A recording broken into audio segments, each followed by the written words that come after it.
السلام عليكم ورحمة الله وبركاته ولكن هند دقي جنال كداوني سيدنا وهند دقي اوفيشال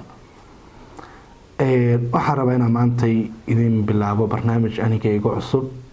sabab jira ogoodna aan u bilaabay inaan barnaamijkaas hore u sii wado waana barnaamij la yiraahdo ila tali qiso kastaba say ahaataba waxaan rabaa in maaragtay aad ila soo wadaagtaan lambarkaygana qaybta hoose aad ku reebi doona iyo gmail-kaygaba insha Allah waxa qisada nala wadaagay walaalkay Maxamed Axmed oo ah dhalinyarada oo kamid ah dhalinyarada ku nool dalka Jarmalka caasimadiisa Munich Maxamed wuxuu dhahay waxaan dalka Soomaaliya dib ugu laabtay 2016 waxaan u laabtay si aan u soo arko hooyo iyo aabo familkii nasiib xumo waxaan isbaranay gabar la yiraahdo laakiin meeshaas idima sheegi karo sababtoo ah Maxamed wuxuu iga codsaday inaanan gabadha magaceeda sheegin gabar ay diris ahaayeen laakiin wuxuu igu yiri gabadhaas waxay ahayd qof labada lugood ka laaban ahna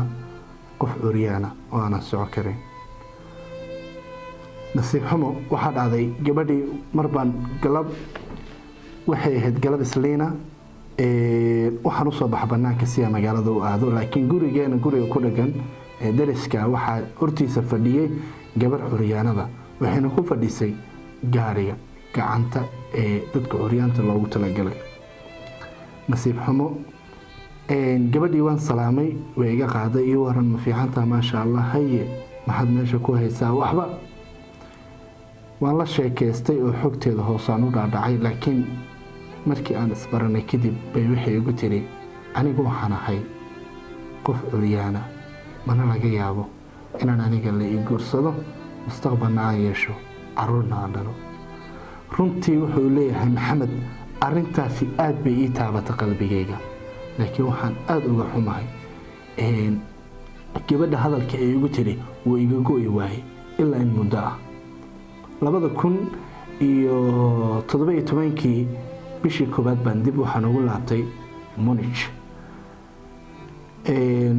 waxaana soo xiriiri jiray gabadhii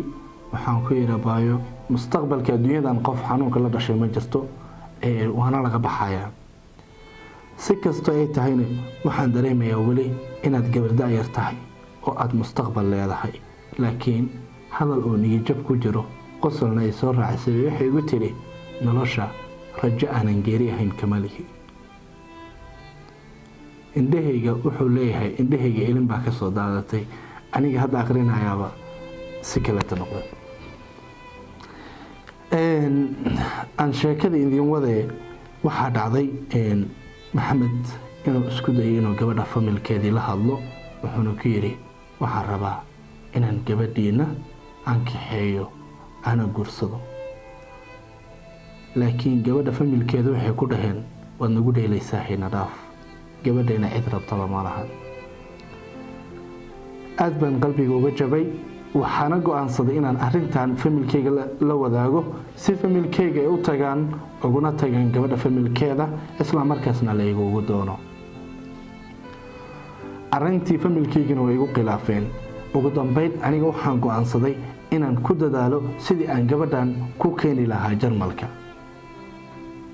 gabadhii waxa dhacday inaan dadaal badan aan sameeyay familkeyga ayagoo igu diidan yihiin familkii gabadhana ay wali igu diidan yihiin ayaa waxa dhacday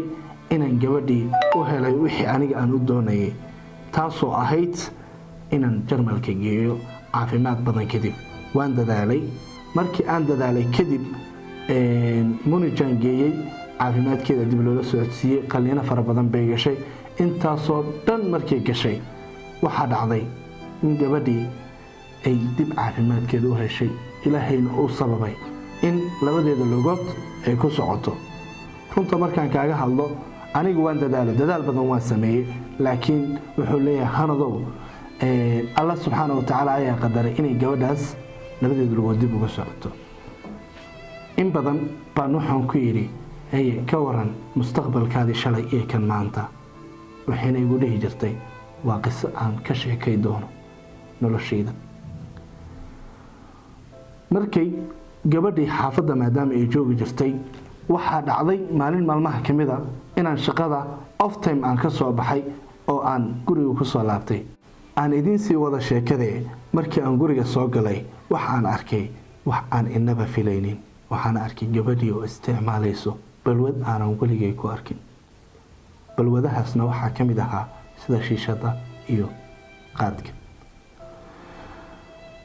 waan weydiiyey oo waxaan ku dhahay waxaan maxay kuugu dhaceen gabar daayar baa tahay wadan alaala wadanka rabitaanku keeyey caafimaadkaadana waa okay maxaa dhacbaa aniga mustaqbal baan kaa lahaa maxaa sidaan iyo balwadda aanan kugu aqoonin iyo dhaqankan cusub kuu keenay waxayna igu tiri markii aan wadankii jooga waxaa laygu yidhi waxba laguma qaban karo sidaas daraaddeeda anigana waxaan bartay balwaddan iskamala dayn karo way adagtaa wallaahi qof adiga intaasoo dadaal u soo marto mustaqbalaad ka lahayd haddana iyadoo balwada leh inaad aragto yaana sheekada idinka sii dhexgelinaa idin waday wuxuu leeyahay markii aan balwadda ku arkay waxaan ku yidhi yaa balwadan iyo magaaladana ku kala baray waxayna igu tiri gabadhii baa waxay ku leedahay markii aad gurigaygaga tagtay adigana aad shaqo tagtay waxaan meesha waan ku cidlooday waxaana bartay dhallinyaro badan laakiin arrintaas ayaa noqotay mid ogooba igu yeelatay waxaan kula taliyey waxaan ku yidhi abaayo waxaan jeclaystay muddo badan kadib maadaama aan ka waaninahay oo iga diiday waxaan jeclaystay inaan munij ka guurno oo aan meel kaleeta degno laakiin nasiib xumo waxaa dhacday gabadhii inay igu tiri meelna kulama socdo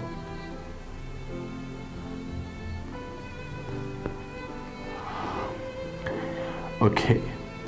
markay asxaabay talo idin soo weydiista walaalkiina maxamed wuxuu idin leeyahay maxaan sameeyaa gabadha miyaan iska daayaa oo ma kala hadnaa mase